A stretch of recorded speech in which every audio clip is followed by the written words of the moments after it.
Ayos mga kapatid, so yun, punta natin. So,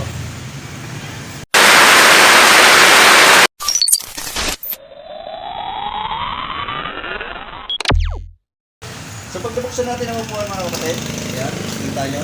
Tatanggalin natin yung dalawang tornilyo dito. Ayan, yung dalawang tornilyo. 10mm. So tanggal na po ang ating upuan. Nakikita nyo may dalawang tornilyo rito. Tapos susunod na po natin to. Ayan. Hahatakin natin natin pataas. May mga clip lang po yan dito. Ayan. Isusunod naman po natin itong cover na plastic. So kapatid, mayroon siya rito tornilyo rin, ano? Number 10. At dito, meron din yan. Bago natin siya baklasin. Yan lang ito mga kapatid. Yan, yan, yan. Naka-clip lang to. Yan, nagpaka-clip lang din sa gilid. Ito mga to. Hanggang dito. Pag natanggal na natin yung mga kapatid, may tornilyo dito yan.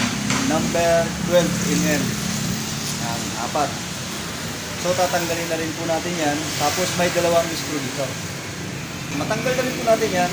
Baklas na rin po natin ang ating air carrier. Yan. Tandaan nyo po ang pagkakabit, yung makinis sa ilalim at yung wrap is sa taas. Eh, kung natanggal na po natin yun mga kapatid, tutuwa natin dito. Meron po yan pumili pa rin. Kabilaan, dalawa rito. Screw din po uli yan. Tapos may screw pa po dito na dalawa. Ayan. Magkabila ang side. Dalawa rin. Ayan, to. At dito sa side na to. At dito rin sa side sa kabila.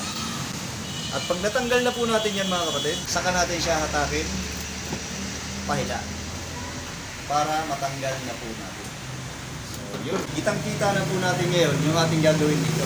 So halimbawa kayo ay magpapalit na CDI, magpapalit kayo na carburetor, maglilinis ng carburetor, magpapalit ng ating gas reservoir or mga hose or etc.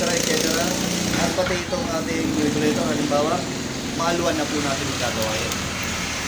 So, yun, sana po may natutunan kayo doon sa ating outing tutorial. No?